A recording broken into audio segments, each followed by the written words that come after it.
E aí, galerinha, tudo bem? Como é que vocês estão, hein? Tô morrendo de saudade de vocês. Não vejo a hora da gente poder estar junto, trocando essas figurinhas. Mas enquanto a distância é necessária, vamos manter, mas não vamos perder o foco. Vamos acreditar que é possível, que junto a gente consegue, tá? Então não desiste, vem-se embora comigo. Vamos aprender um pouquinho hoje mais sobre evolução. E no final da aula, coloca o seu nome lá nos comentários para eu colocar na ata de frequência, tá? Hoje vamos falar especificamente sobre o que aconteceu nas teorias da evolução depois de Darwin. Então vamos lembrar que em 1859 Darwin escreveu sua obra mais importante, que foi qual? A Origem das Espécies. É lá que ele vai explicar sobre todo o seu processo de evolução, sobre sua viagem, sobre seus achados, sobre seus pensamentos, correlacionar com a geologia, com a paleontologia, todas as suas evidências, para que ele chegue à ideia de que os indivíduos eles são diferentes uns dos outros e que essas diferenças fazem com que o meio possa selecionar quem é que tem a característica mais adaptada para uma certa situação ou para um certo ambiente, o que ele chamou de seleção natural. É claro que a gente está falando aí de meados do século XIX e nada ia ser tão fácil. A gente tem uma corrente naturalista muito forte que vai desde o fixismo até o lamarckismo, que vai tentar combater as ideias que Darwin coloca aí como uma lei, tá? Principalmente por Darwin não conseguir explicar da onde vinha o que causava a variabilidade genética intraespecífica desses indivíduos. Como é que eu digo que indivíduos de uma mesma espécie, eles são diferentes uns dos outros, mas eu não consigo explicar por quê, nem da onde vem essa diferença? Eu sei que eles são diferentes, mesmo que visualmente eu olhe e veja essa diferença, como ele conseguiu demonstrar isso com todas as evidências que a gente estudou já em aulas passadas. Mas ainda assim, o pessoal consegue pegar nessa parte do trabalho dele e dizer por que isso acontece, como isso acontece. E aí tudo que Darwin tem para explicar no seu trabalho é que isso acontece ao acaso. A gente sabe hoje que isso acontece principalmente por fatores genéticos, que não eram estudados no século XIX, eles são estudados no século XX. Tá? Então a gente vai esperar aí algum tempinho para que a sua obra finalmente seja corroborada com a genética e tenha aí um respaldo científico maior. É por isso que, principalmente no final do século XIX, correntes que são contra o darwinismo, elas ganham um pouquinho mais de força. A gente está falando aí de 1890, onde a gente tem aí ó, o neolamarquismo, que seria um novo lamarquismo, e a gente tem a teoria da ortogênese. São duas teorias que surgem no final do século XIX que vão tentar combater essa ideia do darwinismo. No caso do neolamarquismo, ele traz a ideia de tendência intrínseca de aperfeiçoamento. É tentar trazer de volta a ideia do uso e desuso, dos caracteres adquiridos, tá? Da transmissão desses caracteres adquiridos. Só que ele diz que isso acontece porque intrínseco quer dizer que vem do indivíduo, que o indivíduo ele sente a vontade, ele sente a necessidade de se aperfeiçoar. É uma necessidade intrínseca do indivíduo se aperfeiçoar, o que faz com que ele se modifique e fique diferente do outro. Então, mais uma vez, ele tenta jogar a culpa no meio. O meio é culpado. Ele está naquele ambiente e ele sente a necessidade naquele ambiente de se modificar. Isso é intrínseco a ele. E essa modificação seria por um aperfeiçoamento. Eu quero ficar melhor para aquele ambiente e por isso eu me modifico. Novamente batendo na tecla do lamarquismo, tá? E no caso da teoria da ortogênese, a gente tem essa força intrínseca direcionada. Essa teoria ela é levantada principalmente pelos paleontólogos da época, a galera que estudava os fósseis, tá? E quando você olha os fósseis e tem essas modificações lineares, essas modificações bem definidas de um indivíduo para o outro, do anfíbio para o réptil, do peixe para o anfíbio, isso mostrou para eles, de alguma maneira, eles tentaram inferir de alguma maneira nesses exemplos, que existia ali uma força intrínseca direcionada, onde os indivíduos eles tinham uma direção específica de quem ia evoluir para quem. Ou seja, do peixe para o anfíbio, do anfíbio para o réptil, do réptil para a ave, da ave para o mamífero. Há uma linearidade, que não é a ideia de Darwin. Darwin ele tem uma ideia de ramificação. Os indivíduos eles não necessariamente se transformam em outro, eles convivem, eles têm ancestrais em comum que fazem uma convivência com esses indivíduos. Né? A gente tem aí uma ideia de ramificação. Agora a gente entra no século XX. E aí quem é que a gente tem de mais famoso no século XX? A gente já falou sobre ele em outras aulas, desde o início do ano A, quando a gente falou sobre Gregor Mendel. Então a gente tem aí ó, as ideias da genética, galerinha, que vão entrar, que até agora não existiam. A evolução trabalhou sem sequer saber o que era um gameta. Ele nem tinha ideia do que era meiose, mitose, de como aconteciam esses fatores, o que era hereditariedade. Isso tudo vai surgir no século XX. É claro que não só com Gregor Mendel, com diversos outros, com dezenas de outros cientistas, mas o mais famoso que a gente tem é o Mendel. E essas ideias genéticas, elas vão corroborar com as ideias de Darwin. Então, basicamente, se você pega as ideias da paleontologia, as ideias da genética, as ideias da sistemática e junta elas à ideia de Darwin, então eu vou colocar essas três ciências com as ideias que estão lá dentro do livro A Origem das Espécies, a gente tem o que a gente chama de teoria sintética da evolução, ou mais facilmente chamada de neodarwinismo, o novo Darwin, a nova ideia de Darwin, a nova ideia do Darwin, que seria basicamente essa.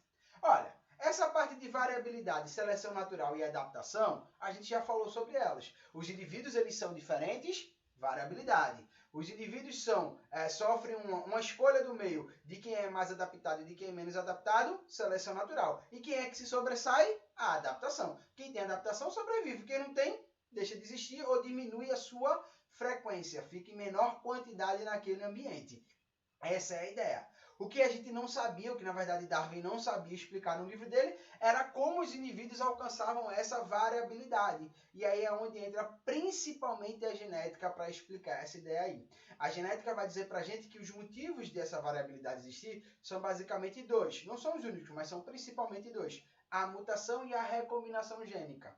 A mutação é uma alteração que pode ser a nível gênico ou a nível cromossômico, ou seja, pode ser uma alteração numa base de um DNA, a troca de uma adenina por uma guanina, de uma citosina por uma timina, uma troca de uma base de DNA, de uma simples base, que vai fazer com que sejam produzidos proteínas, aminoácidos e proteínas totalmente diferentes do que seriam inicialmente, ou uma alteração cromossômica, como um número de cromossoma a mais, um número de cromossoma a menos, um pedaço a mais de cromossoma, um pedaço a menos de cromossoma, que a gente já estudou quando a gente estudou as teorias genéticas. Então, essas ideias mutagênicas são ideias que promovem variabilidade genética. Se eu sofro uma mutação, eu não sou mais o mesmo do que eu era no início, então agora eu sou diferente. E o que mais pode promover variabilidade genética são as recombinações gênicas. E o que é que as recombinações vão falar para a gente, professor? Elas vão falar que ela pode acontecer por dois mecanismos. Elas podem acontecer pelo mecanismo da fecundação, principalmente quando a gente fala sobre reprodução sexuada cruzada. O que isso quer dizer? Que o indivíduo ele tem gameta, masculino e feminino, e que ele vem de indivíduos diferentes, tá? O masculino e o feminino vem de indivíduos diferentes, porque ele pode ter gameta e ser hermafrodita. E aí a fecundação não é cruzada, fazendo com que os filhos sejam idênticos aos pais, tá bom? Então a gente tem a fecundação cruzada, como no nosso caso. Seu pai, sua mãe e você. Observe como você é uma mistura entre dois e tem coisas que nenhum dos dois tem. Então essa mistura causa variabilidade gênica. Você não é igual aos outros indivíduos. Você não é igual nem aos seus genitores. Quem dirá aos outros indivíduos que estão ao seu redor, tá bom? E a meiose, principalmente quando a gente fala sobre duas fases da meiose, a prófase e a anáfase. E a gente vai ver já já porque essas duas fases são tão importantes, tá? Mas o fato é que fatores de recombinação dentro da meiose vão gerar variabilidade gênica. Tranquilo até aí? Ótimo. Já já a gente continua, mas antes deixa eu tomar um gole d'água aqui, por favor. Valeu! Então, pessoal, estamos de volta e vamos falar um pouquinho agora sobre a interferência da genética na evolução. O que aconteceu depois desse meio século aí de estudo, tá? Então, a gente tem aqui uma ideia sobre a amplificação genética nessas variações, separados em dois grupos. A amplificação genética pela reprodução sexuada e pela reprodução assexuada. Aqui, ó, a gente consegue ver uma meiose, que é uma característica da reprodução sexuada, que é a meiose 1, tá? Lembrando que a meiose tem duas fases, vocês lembram bem isso aí do primeiro ano. Se não lembra, faz uma revisão, me chama lá no WhatsApp que eu faço uma revisão para vocês, tá ok? Amplificação das variações. Como aumentar as variações, como aumentar essa variabilidade genética? Se você é um indivíduo sexuado, pode acontecer três coisas com você ao mesmo tempo. Tá? Pode acontecer as três ao mesmo tempo. A primeira é a permutação gênica, também chamada de crossover. Muito comum de acontecer na prófase 1. É obrigatória? Não, mas é comum de acontecer na prófase 1. Se você olhar bem nessa imagem aqui, dá uma olhadinha nela aí, observa que na prófase 1, os cromossomos não homólogos, eles estão ali, ó. Eles podem se tocar, os homólogos ou os não homólogos, mas os cromossomos eles podem acabar se tocando, fazendo com que parte de um cromossomo seja permutado para o outro cromossomo e vice-versa. É como se eu trocasse um pedaço meu com o seu, um dedo meu com um dedo seu, uma unha minha com uma unha sua. Então os cromossomos eles vão trocar regiões desses cromossomos, fazendo uma permuta gênica. Poxa, se o meu cromossomo inicialmente já se modificou, então eu sei que aquela célula no final já não é mais idêntica a mim. Ele já é diferente de mim, o que vai causar aí variabilidade gênica. O segundo é a segregação independente, que acontece durante a anáfase, tanto na anáfase 1 quanto na anáfase 2. Se você não lembra bem, a prófase, você tem a descondensação do núcleo e você tem a liberação aí dos cromossomos. Quando você vai para a metáfase, você tem a placa equatorial, que é a linha do meio, vai alinhar todos os cromossomos. Olha aqui, ó, na placa equatorial, aqui nessa linha do meio, ele alinha todos os cromossomos.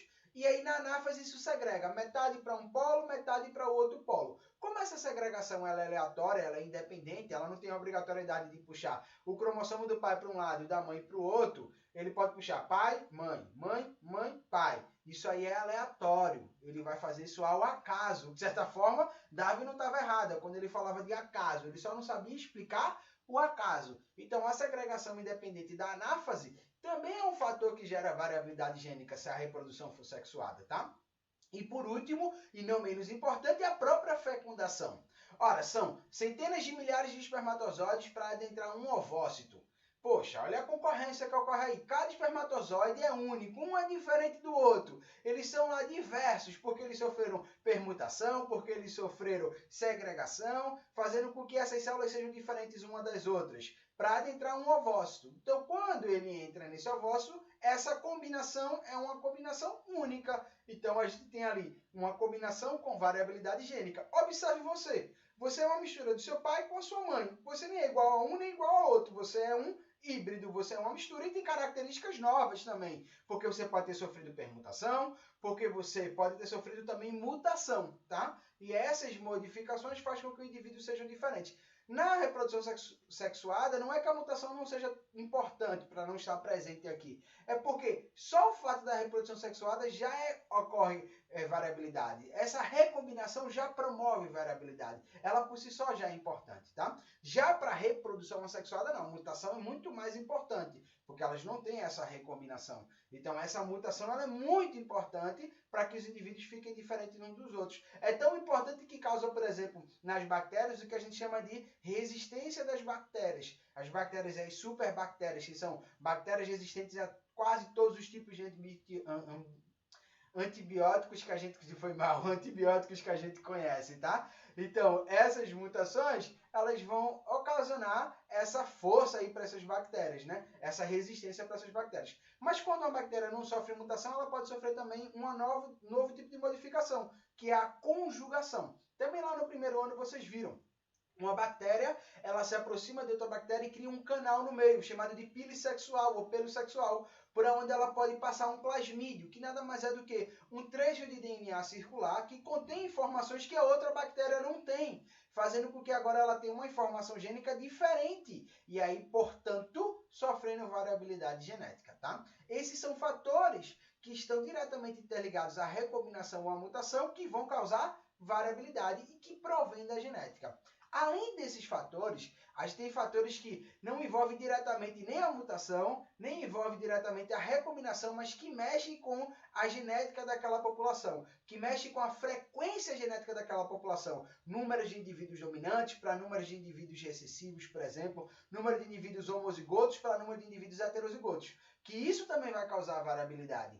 Vai deixar a população toda igual, a população toda diferente, a população híbrida. E esse mecanismo mais conhecido é o mecanismo da deriva genética, que é uma derivação por motivos genéticos. Olha, a deriva genética nada mais é do que a alteração casual da frequência de uma população. Olha, quando eu altero a frequência genética de uma população, altero a frequência dos alelos, fazendo com que tenham mais alelos dominantes, mais alelos recessivos, mais indivíduos homozigotos, mais indivíduos heterozigotos ou mais indivíduos homozigotos recessivos.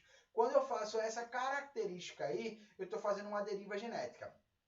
Por exemplo, dá uma sacada aqui nesse exemplo, onde a gente tem esses insetos aí, e olha que nesse quadrozinho lá do canto, a deriva genética, a população, a frequência dessa população é: eu tenho lá para azão 30%, 0,3 significa que 30% da minha população ele tem um alelo azão, e eu tenho 0,7 para azinho. 70% da população tem como alelo azinho. Então eu tenho uma frequência de 3 para 7, 0,3 para 0,7.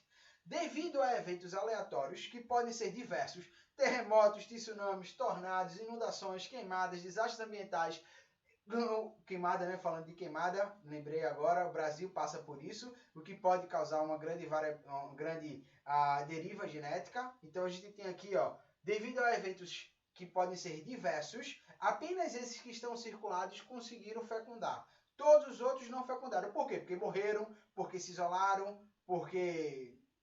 não sei, porque ficaram presos no fogo de uma floresta e agora não podem mais reproduzir. Vão morrer ou estão isolados e não conseguem reproduzir um com o outro porque estão sozinhos, beleza? O fato é que aqueles 3 que sobraram foram únicos que conseguiram deixar descendentes. E observa o que aconteceu com a próxima geração.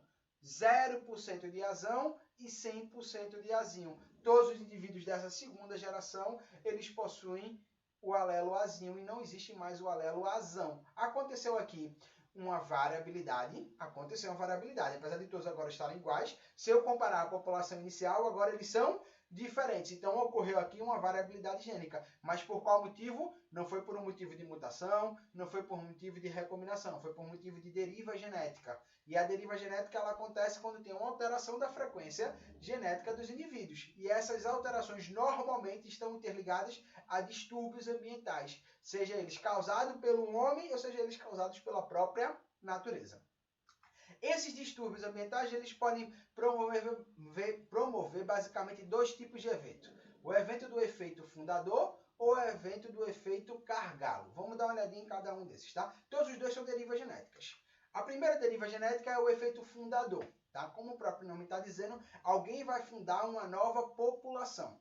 E aí a gente tem aqui uma nova população sendo fundada por poucos indivíduos.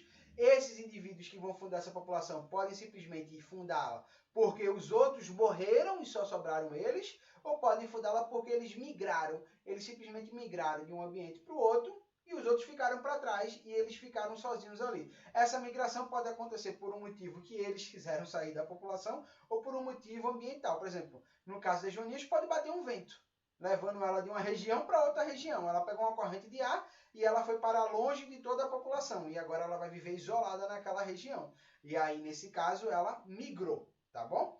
E aí ocorre perca de variabilidade genética. Porque olha o que aconteceu. Olha aqui no primeiro quadrinho a gente tinha joaninhas lá com pintinhas pretas e joaninhas todas vermelhas. Ocorreu essa separação, essa migração. Supor que bateu um vento ali, uma rajada, uma tempestade, veio um tornado, levou essa joaninha de um lado para o outro e ela ficou isolada. E essa joaninha estava grávida. E nasceu joaninha vermelha, que foram cruzando uma com as outras e todas as joaninhas foram ficando somente vermelhas e não mais existe a joaninha com pintas pretas. Então aí aconteceu uma modificação genética nesses indivíduos. Tem uma variabilidade, mas nesse caso a variabilidade diminuiu. Tende a sempre ter uma diminuição. Quando a gente tem um processo de deriva genética, ao invés de a gente ter um ganho de variabilidade genética, a gente tende a ter uma perca de variabilidade genética. E aí vai atuar a seleção natural, dizendo se quem sobrou é apto a sobreviver ou não é apto a sobreviver. Mas ainda assim tem uma alteração nessa variabilidade, beleza? Exemplos na vida real de quando isso aconteceu. É muito comum acontecer isso em ilhas, tá? Em arquipélagos que são próximos de costas. Por quê? Porque a gente tem a migração de indivíduos da costa para o arquipélago e às vezes eles não voltam, não conseguem voltar, tá? E aí eles ficam isolados. Tem uma população que fica na costa e uma população que fica no arquipélago.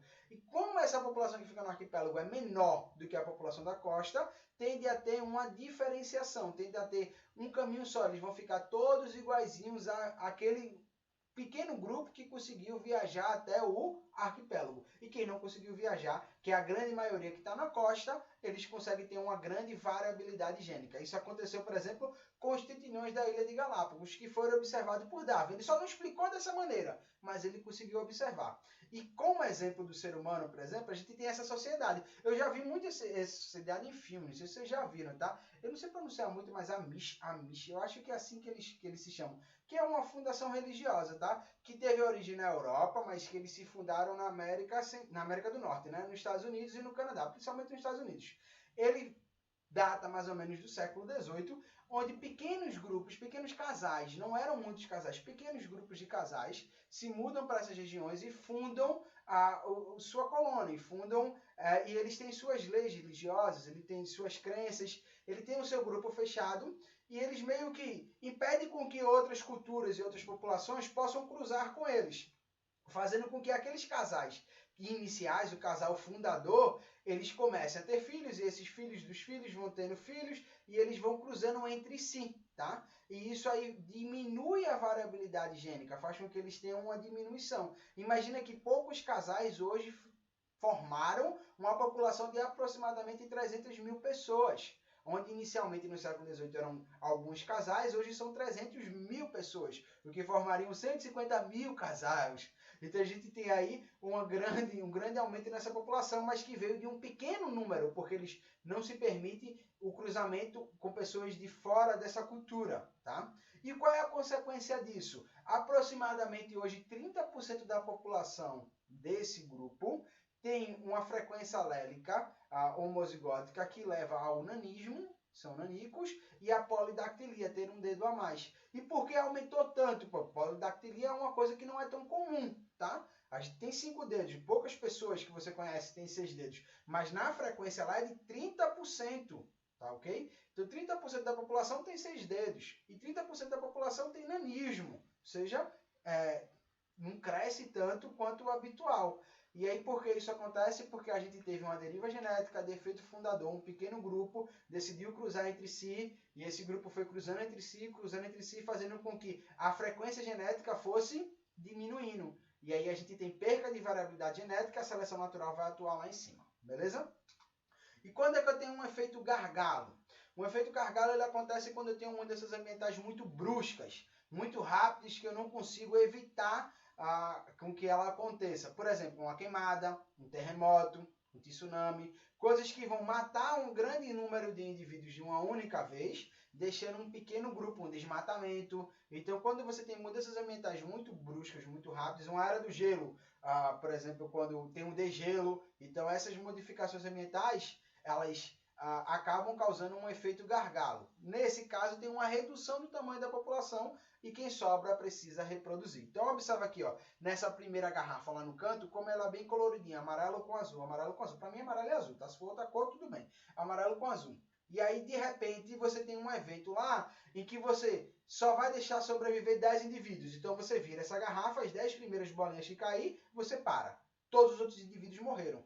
Caíram mais bolinhas azuis do que bolinhas amarelas. Portanto, a minha nova população vai ter mais a característica azul do que a característica amarela.